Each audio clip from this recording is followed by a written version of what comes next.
Hello, my wonderful, beautiful friends, guys. Welcome back to r/EntitledPeople, where people truly believe that they can get what they want, when they want, because they're special. And in today's episode, guys, it's all about petty Karens starting trouble and having it backfire so hard on them. I hope you enjoyed today's super satisfying stories. Hit subscribe if you're not subscribed, and as always, you can send or link your post to this email right here. Alright, so we have a next door neighbor who does not like us for no apparent reason. This is a vacation home for them, and we've never said a single word or interacted with them ever. And they seem to think we live in an HOA, which we don't. And they've called the city code enforcement on us many times. We let our yard pretty much grow wild, whereas theirs is meticulously landscaped and professionally tended. We have 6-foot walls between houses, so they can't see much of anything in our yard without trying. We've caught them climbing a ladder to take pictures of our yard to send to the city to lodge a complaint. The city investigates, finds nothing wrong, and closes the complaint. The last complaint happened a few months ago when we were doing some legally permitted construction. The neighbor calls the city, and they come out and find no issues. Apparently, he was upset with this outcome, and he made more and more complaints, of which only one was valid. The guy complained about our vehicle parked on the street without having a current registration sticker. Parking enforcement came out and put a sticker telling me to fix the problem or move it within 3 days. Apparently, my current license plate sticker had been scraped off. While out front, I noticed my neighbor's new motorhome parked in front of his house. It's illegal in the city to park a motorhome on the street, and normally I could not care less about it, but this seemed like a perfect opportunity that I couldn't pass up. So with that, I asked the parking guy, what about that thing? He said there was no complaint about it, so I said, I'm complaining. This thing isn't supposed to be parked here. And the guy agrees. I then watched as he took pictures and wrote out the parking ticket/tow order. I then watched as about an hour later, the tow truck guy comes. He hooked it up and took it away to their impound lot. Yes, guys, revenge is best served towed. And what a great example of effing around and finding out. Like, what an a-hole neighbor, though. Some people just need to get a life. And guys, who also suspects that the neighbor might have been the one to scrape OP's license plate sticker off? Which, if that's the case, enjoy paying those impound fees, sir. That's the price you gotta pay for being a complete a-hole. My friends bought their very first home not long after he and his wife graduated college. They had lived their whole married life in married housing, which basically consisted of a one-room apartment on campus. Needless to say, they were beyond excited with their very own place with lots of room. But within the first day, only hours after moving in, the next door neighbor starts yelling and screaming at them to move their cars. And if they don't move their cars, he would not only have them towed, but he would file trespassing charges on them for being on his property. Of course, my friends were beyond upset, and they didn't know what to do. They were just certain that their realtor had told them that this gravel driveway was theirs, as was the small piece of land that connected the driveway to their home. So for the time being, they parked their cars directly in front of their house, practically on their lawn. In the meantime, the neighbor had rented a bulldozer and parked it in the spot that he claimed was his, laughing at my friends. He then moved piles and piles of dirt into huge mounds, blocking off the entry to the gravel driveway.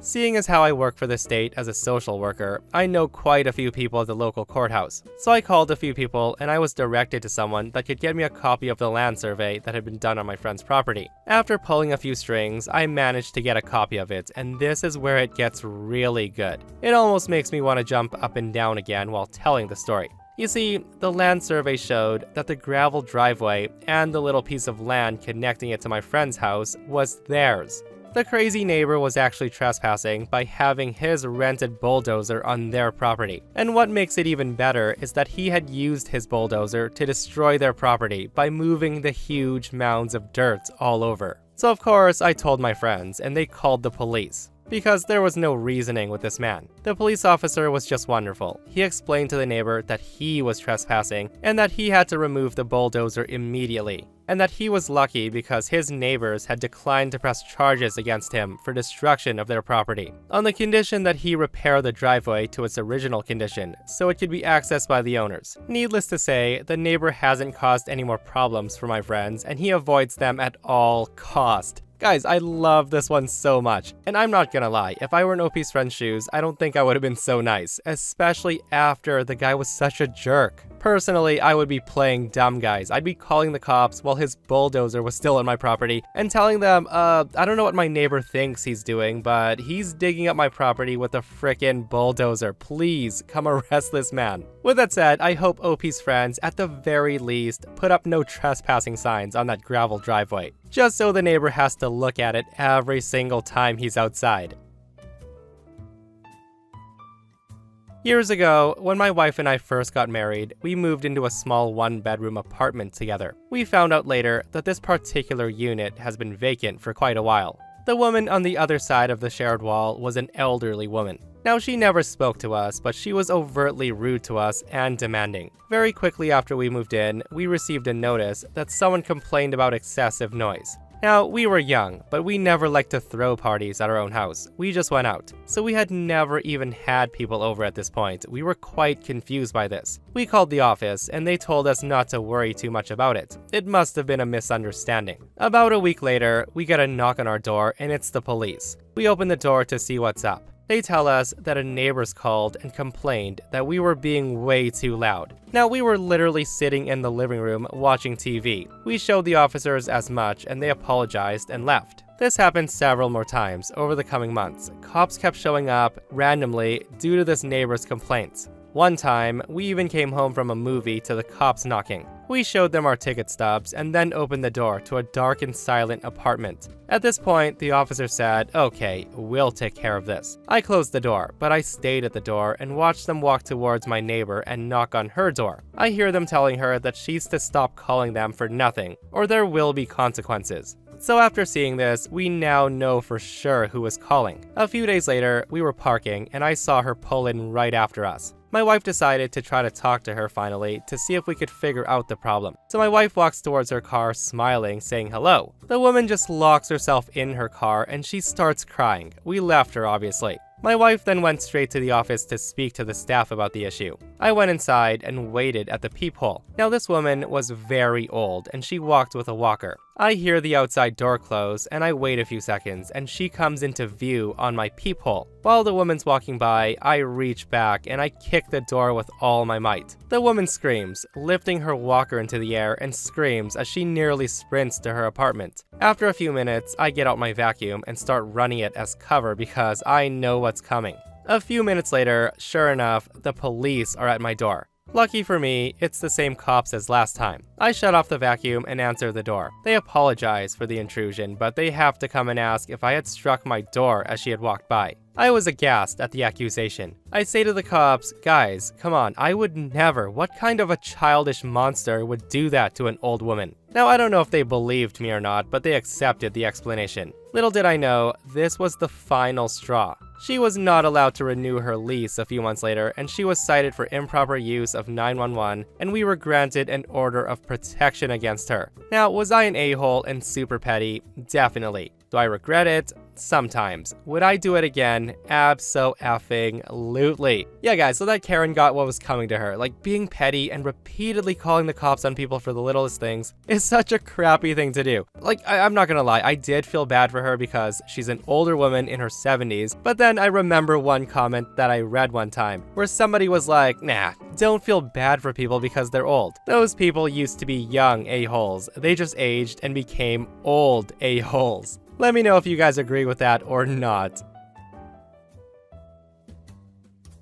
When I first left home to go to university, my parents co-signed a mortgage for me on an apartment-style condominium in a small Canadian city. This was 20 years ago, so it came at a whopping $52,000. They thought that this was a much better and economical choice than me trying to find an apartment and dealing with landlords. I loved the idea, and I moved into my new home. The building was almost entirely populated by the 65-plus crowd. It was small, and it only had 24 units split into two halves. I had a basement condo. It was a nice place, nothing fancy, but amazing for a student. I was young, 19 at the time, but I was quiet, kept to myself, and I didn't do the whole party thing. I got along with most of my neighbors. I would help them out by moving heavy things or carrying groceries upstairs. Now, I was acutely aware of the age gap and the general image of a university student, so I made sure to just be an all-around great guy to avoid conflict. The one person that I could never see eye to eye with was with my upstairs neighbor. For a 70-year-old woman that couldn't have weighed more than 100 pounds, she walked like a damned elephant. She would have gospel music on her TV at max volume at 5 a.m. on Sundays, and she would make remarks about that damn kid when something was left out of place. She even went as far as to accuse me of breaking into her car and making a police statement saying she saw me do it. Unfortunately for her, I was out of the country on an internship at the time, but she still persisted, being a pain in my ass. I tried to approach her about the TV issue, and her response was to make sure that it was no longer just Sunday. So after a couple of years of attempted diplomacy, it was clear that nothing that I did would make things better. Others in the building probably knew she had it out for me, but why would this adorable little old lady try to lie and get me thrown out of the building by the condo board? And I want to note, she tried at least 11 times while I lived there. 7 years into living there, I was at my job with an ambulance service just north of the city. I got called to a shooting. A guy shot his neighbor in a land dispute. The neighbor survived, but there was of course going to be a police investigation. The investigating officers called me to get a statement and offered to just come over to do it rather than have me travel. One of them was a constable I'd worked with quite a bit, so I said sure. We set a time for about an hour after I'd get home from work. I was just getting out of the shower when they buzzed to get inside the building. I said, "Come on in. I'll be out in a second." I hit the door buzzer and quickly grabbed some pants and a shirt. I hear them come in and then walk upstairs. As I'm trying to throw on clothes, I hear them knocking on my upstairs neighbor's door. They introduce themselves as being from the Major Crimes Division, and they say they were looking for me, and I'm thinking, oh no. I can hear the woman say, "Oh, he lives downstairs. What do you want with him?" They then thanked her and informed her that they couldn't say, as it was an active investigation, and my heart sank. But then I had a thought. It only took about 15 minutes to do my statement, and they went on their way. And then the fun began. I knew the rumor mill would be starting. She would tell everyone that would listen that Major Crimes was looking for me, and that I must be some sort of criminal. I decided to see where this went. Pretty soon, I'm getting side eyes in the hallway and neighbors are steering clear of me, so I know she's been talking. It turns out that I've been arrested for robbery and kidnapping, and I must be out on bail, according to her. I found this out when one of my neighbors who's on the condo board shows up with a letter demanding an explanation and threatening to have me kicked out. I asked him what this was all about, and he said, well, Linda sent us a letter about what happened, and we had to have an emergency board meeting because people don't feel safe with you here. I said that per the bylaws of the condo board, before any action could be taken, I could request a meeting to review and provide a defense. Linda was on the board, so I knew she'd be there. They set a date for a week from then, but I was given a caution that it didn't look good for me and that I would have to do a lot of explaining. So the meeting day comes, Linda sitting smugly looking at me, and the other members are giving me dirty looks. The board president asked what I have to say in my defense. That's when I stand and quietly start handing out a letter on RCMP letterhead, signed by the regional superintendent that says, Mr. OP is not under suspicion of any crimes, past or current, and he has not been arrested, detained, or questioned as a suspect in any criminal matter. His duties as a paramedic will often require him to make statements in regards to ongoing investigations, and in this instance, on this date, investigators had gone to obtain a statement about an ongoing investigation, for which he was professionally involved. At no time did the members discuss, disclose, or in any way indicate that he had any involvement in any wrongdoings. I'm deeply saddened by the necessity of this letter, and I'll be reopening an investigation into a previous incident regarding false statements made against him. You could tell when people read and understood it. The dirty looks shifted from me to Linda. She then exclaimed that it must be a forgery because she witnessed me being let off in handcuffs.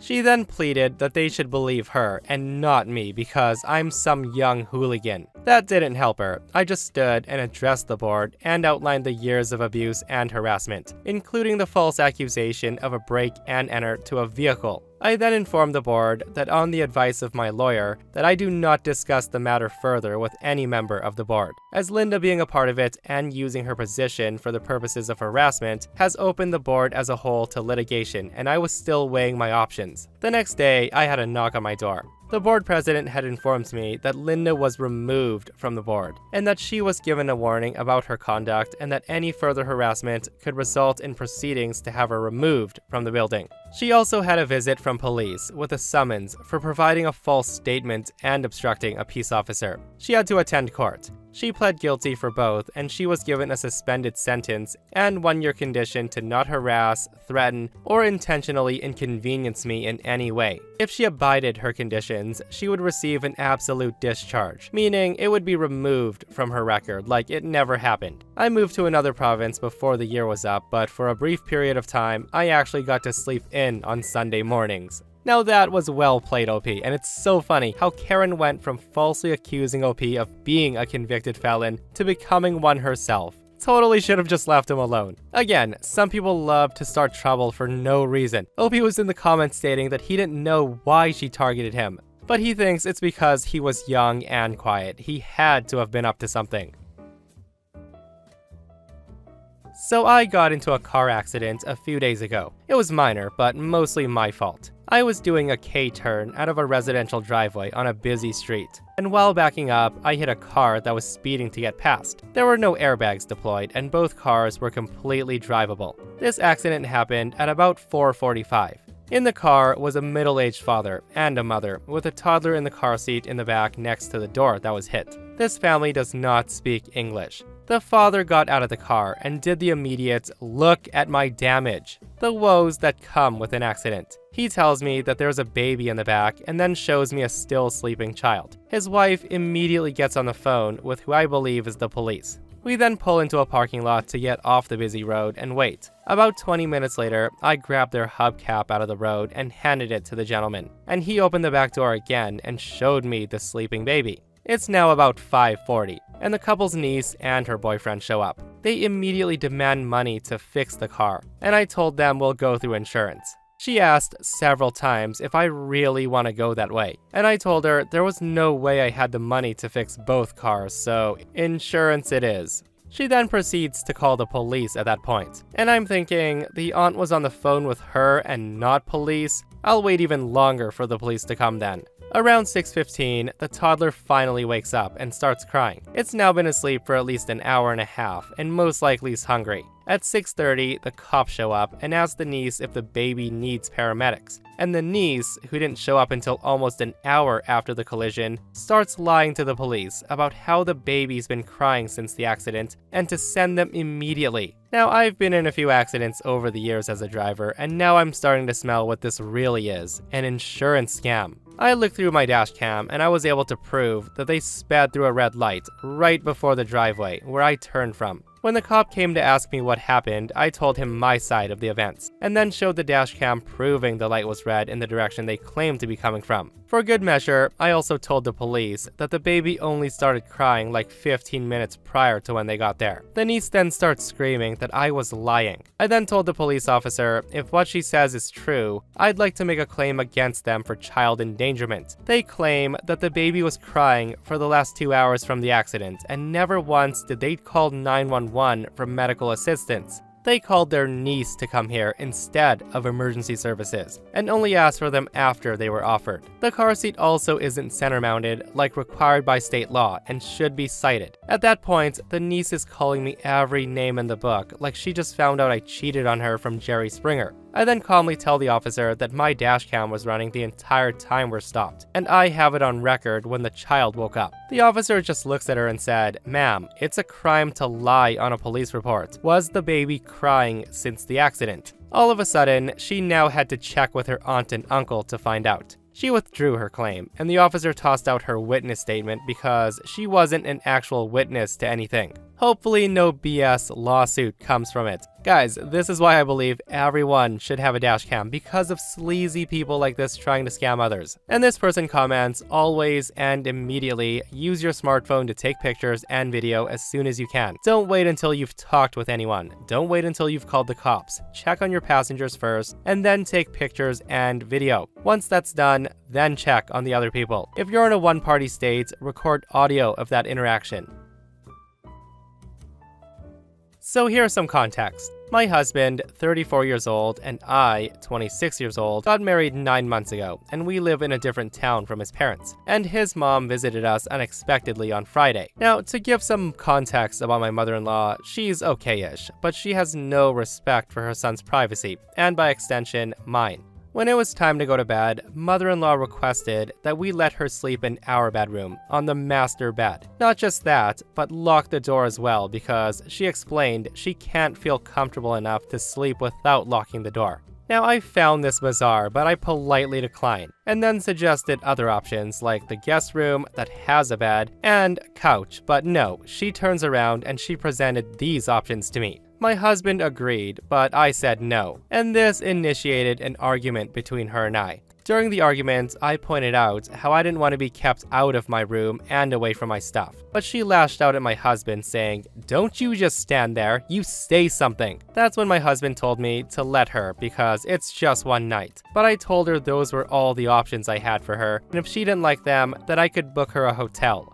She took it as I was kicking her out, and she starts crying, which made my husband upset. She left at like midnight, and my husband blew up saying that I disrespected his mom, who was a guest at our house, and treated her poorly, and then reminded me that it's our bedroom, not just mine, and that I acted horribly, causing her to go stay at a hotel in the middle of the night. He then went to book a room in the same hotel as her, and he turned his phone off. The next day, she went home and she told the family, who berated me, calling my behavior towards mother-in-law disgusting and loathsome. Now my husband's complaining how I keep trying to ruin his relationship with his family and push them away. But I just want to know if I really was the a-hole. Yeah, I don't think OP is the a-hole at all, guys, and her husband needs to grow a pair and defend his wife. Like, the guy should have said, "Mom, I love you, but you gotta sleep on the couch, or I'll end up sleeping on the couch forever." Okay, jokes aside though, it is kind of creepy that mother-in-law demanded the bedroom and to have the door locked. Like, how much snooping do you want to do, lady? And I can't believe OP's husband defended his mom.